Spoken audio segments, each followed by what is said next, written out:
বিসমিল্লাহির রহমানির রহিম। আজকের বিষয় হচ্ছে জাদু কি, কিভাবে কাজ করে। জাদু ইসলাম এবং বিজ্ঞান এর মাধ্যমে আমরা আলোচনা করব ইনশাআল্লাহ।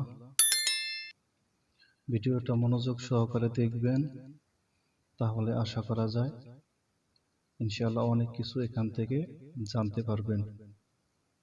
ইসলামী ও রুহানি দৃষ্টিতে জাদু কি? ইসলামী মতে জাদু হলো জিন শয়তানকে কাজে লাগিয়ে মানুষের মনে, শরীরে বা জীবনে প্রভাব ফেলার এক ধরনের ক্ষতিকর রুহানি ক্রিয়া। জাদুর কার্যপদ্ধতি। জাদু সাধারণত তিন ভাবে কাজ করে। এক নাম্বার হচ্ছে তাসখির, জিনকে বশ করে কাজ করানো। জিনকে বিশেষ মন্ত্র, কুফরি শব্দ, গায়বী দান বা কুরবানির মাধ্যমে বশ করা। তারপরে জিন সেই ব্যক্তির শরীর, ঘর, মন বা জীবনে সমস্যা সৃষ্টি করে। ২ নম্বরে হচ্ছে নফসি বা মানসিক প্রভাব।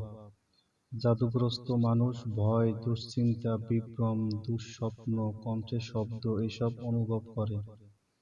জিন মানসিক সিগন্যাল পাঠায়। নাম্বার ৩ হচ্ছে গুটি বরকত বিরোধী বস্তু। এতে সাধারণত কুফরি চিহ্ন, নাম, সংখ্যা, সূরা বিকৃত রূপ থাকে। এগুলোর স্থান, পরিবেশ শরীরের কাছে নেগেটিভ এনার্জি তৈরি করে। জাদু কিভাবে কাজ করে রুহানি প্রতিক্রিয়ায়? জাদু সংযোগ মাধ্যমে যে সমস্ত বস্তু দ্বারা করা হয়ে থাকে, বিশেষ করে চুল, নখ, কাপড়, ছবি, নাম, মায়ের নাম, বাবার নাম, এই জিনিসগুলোর দ্বারা দেখা যায় মানুষের রুহানি ফ্রিকোয়েন্সি ধারণ করে। যখন এগুলো দিয়ে জাদু করা হয়, জিন ওই ব্যক্তির শরীরে এনার্জি ফিল্ড সংযোগ পায়। এনার্জি ব্যালেন্স ভেঙে ফেলা। জাদু মানুষের লতিফা, নুরানি কেন্দ্র, চক্র, রুহ, ইচ্ছাশক্তি এগুলো দুর্বল করে দেয়। শরীর বা মনের উপর প্রভাব, মাথা ব্যথা, ভয়, স্বপ্নে আক্রমণ, শরীরে ব্যথা, ঘুমের মধ্যে চাপ, তারপরে সম্পর্ক নষ্ট, অর্থের সমস্যা, এগুলো জিনের কার্যক্রম হয়ে থাকে জাদুর মাধ্যমে। তো বিজ্ঞানের সাথে কোনো মিল পাওয়া যায় কিনা সেটা আমরা একটু দেখব। বিজ্ঞানের সাথে কোনো মিল পাওয়া যায় কিনা। জাদু বিজ্ঞান দিয়ে পুরো ব্যাখ্যা করা আসলে সম্ভব নয়, তবে কিছু জায়গায় মিল পাওয়া যায়। যেমন কোয়ান্টাম যোগাযোগ। জাদুতে বলা হয় দূর থেকে তাবিজ বা চুল ব্যবহার করেও প্রভাব ফেলা যায়। বিজ্ঞানের মতে কোয়ান্টাম লেভেলে দুই কণা দূরে থাকলেও সাথে সাথে প্রতিক্রিয়া দেখায়। একেই এন্টালমেন্ট বলা হয়। এটা রুহানি ধারণার সাথে কিছুটা সাদৃশ্যপূর্ণ। প্রতিটি মানুষের নিজস্ব নুরানি তরঙ্গ বা ফ্রিকোয়েন্সি আছে। বিজ্ঞানে মানুষ তার শরীর, মস্তিষ্ক, কোষ সব কিছু মিলিয়ে একটি ইলেকট্রনিক ম্যাগনেটিক ফিল্ড তৈরি করে।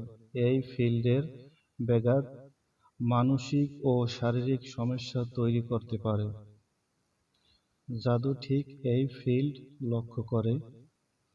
জাদুতে মানসিক প্রভাব প্রধান কারণ বিজ্ঞানে negative suggestion, drama, autonomic nervous সিস্টেমের ডিসব্যালেন্স, নিদ্রা, ঘুম ও হ্যালোসিনেশন এসব মানুষের জীবনে অদৃশ্য শক্তির মতো কাজ করে। অনেক জাদুর উপসর্গ বিজ্ঞানেও বোঝা যায়। জাদুর মন্ত্র বা দোয়ার শব্দের মাধ্যমে প্রভাব ফেলা হয়।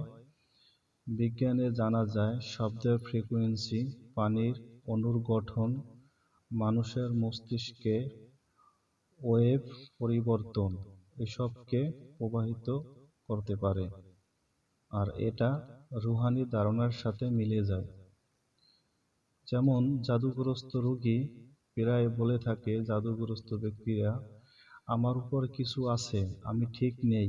বিজ্ঞানের মতে ভয় ও নেতিবাচক বিশ্বাস শরীরকে সত্যি অসুস্থ করে দিতে পারে। এটাকে নোসেবো ইফেক্ট বলা হয়। তো সব মিলিয়ে জাদুর বাস্তবতা সংক্ষেপে যেটা বলতে পারি, রুহানি দৃষ্টিকোণ থেকে জাদু, জিন, কুফরি, প্রতিক্রিয়া, রুহানি এনার্জি এবং বৈজ্ঞানিক দৃষ্টিতে জাদুর মানসিক প্রভাব, এনার্জি এবং ডিসব্যালেন্স, পারিপার্শ্বিক নেগেটিভিটি, দুই দিক মিলিয়ে বলা যায় জাদু হলো রুহানি ও মানসিক জগতের এক যৌথ প্রভাব, যার কিছু অংশ বিজ্ঞান ব্যাখ্যা করতে পারে আর কিছু গাইবী। আমাদের চারপাশে নেগেটিভ এনার্জি এবং পজিটিভ এনার্জি সবসময়ের জন্য বিদ্যমান। যখনই আমাদের মস্তিষ্ক কোনো নেগেটিভ চিন্তা ভাবনাগুলো করে থাকে, যখনই সে চিন্তা করে যে আমি কোনো জাদুতে আক্রান্ত হইতেছি, আমার উপরে কোনো জাদু টোনা আসতেছে, আমার মানুষ ক্ষতি করতেছে, ব্ল্যাক ম্যাজিক করতেছে আমাকে, এই ধরনের চিন্তাগুলো, নেগেটিভ চিন্তাগুলো যারা অতিরিক্ত করে থাকে, তাদের ক্ষেত্রে তাদের উপরে এই নেগেটিভ এনার্জিগুলো তাদের দিকে তখন আকর্ষণ করে। আর যেই ব্যক্তি পজিটিভ চিন্তা ভাবনা করবে, পজিটিভ ভাববে যে আমাকে এই জাদু করা, ব্ল্যাক ম্যাজিক করা, এইগুলো আমাকে কোনো ক্ষতি করতে পারবে না, আমার সাথে আল্লাহ আছে, আল্লাহ আমাকে সাহায্য করবে, ইনশাআল্লাহ আল্লাহ আমাকে হেফাজত করবে। আল্লাহ সুবহানাহু ওয়া তাআলা সূরা রুমের ৪৭ নং আয়াতের ভিতরে বলেন, ওয়া কানা হাক্কান আলাইনা নাসরুল মুমিনিন, নিশ্চয়ই মুমিনকে সাহায্য করা আমার দায়িত্ব। এবং সূরা ইউনূসের ১০৩ নং আয়াতের ভিতরে আল্লাহ সুবহানাহু ওয়া তাআলা বলেন, ওয়া কাযালিকা হাক্কান আলাইনা নুনজিল মুমিনিন, মুমিনকে বাঁচাইয়া নেওয়া আল্লাহর কর্তব্য বটে। তো আল্লাহ সুবহানাহু ওয়া তাআলা মুমিনদেরকে সাহায্য করা এবং মুমিনদেরকে বাঁচাইয়া নেওয়া, এটা আল্লাহ সুবহানাহু ওয়া তাআলা ওয়াদা করছেন। তো যদি আমরা আল্লাহ সুবহানাহু ওয়া তাআলার উপরে ভরসা করতে পারি এবং পরিপূর্ণ আত্মবিশ্বাস আমাদের থাকে যে আমাদেরকে কোনো নেগেটিভিটি আমাদের কিছু করতে পারবে না, আল্লাহ সুবহানাহু ওয়া তাআলা আমাদেরকে সাহায্য করবে।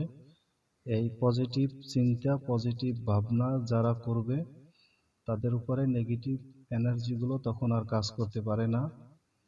যে কারণে সর্বদা আমাদের পজিটিভ চিন্তা ভাবনা এগুলো আমাদের করতে হবে। সবসময় আমরা পজিটিভ চিন্তা ভাবনা করব, নেগেটিভ চিন্তা ভাবনা থেকে আমরা অবশ্যই দূরে থাকব। তাহলে আল্লাহ সুবহানাহু ওয়া তাআলা আমাদেরকে অবশ্যই সাহায্য করবে। যেখানে অন্ধকার থাকে সেখানে আলো জ্বালানোর পরে আর অন্ধকার থাকে না, সেখান থেকে অন্ধকার লুকায়িত হয়ে যায়। কালো জাদু, এই কালো জাদু কারো উপরে প্রভাব বিস্তার করলে, কালো জাদু বিপরীত যেটা হলো যাইয়া প্রয়োজন আলো, এই আলো যদি প্রকাশ পায় তার ভিতরে, তাহলে তার ভিতরে কালো জাদু থাকতে পারে না। কালো জাদু তার ভিতর থেকে এমনিতেই লুকায়িত হয়ে যাইবে যদি ভিতরে আলো প্রবেশ করানো যায়।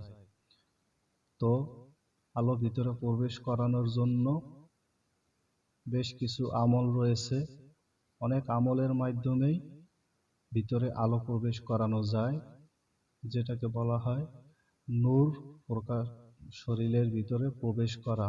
সূরা নূরের ৩৫ নং আয়াতে আল্লাহ সুবহানাহু ওয়া তাআলা বলেন, আমি যাকে ইচ্ছা তাকে নূর দান করে থাকি। অতএব আল্লাহ সুবহানাহু ওয়া তাআলা যদি কাউকে নূর দান করে থাকে, তাহলে তার ভিতরে কালো, যেখানে আলো দেওয়া হয় সেখানে কালো থাকতে পারে না, তাহলে তার কালো জাদু তার উপরে তখন কাজ করে না। এর জন্য আপনারা যদি সেই বিষয়ে নূর কিভাবে পাইতে হয়, কিভাবে এটা হাসিল করতে হয়, এই সমস্ত বিষয় নিয়ে ইনশাল্লাহ আমি ভিডিও বানাবো। যদি আপনাদের ওই বিষয়ে ভিডিও প্রয়োজন হয় তাহলে অবশ্যই কমেন্টে জানাবেন, তাহলে ইনশাল্লাহ আমি ওই বিষয় নিয়ে একটা ভিডিও বানাবো।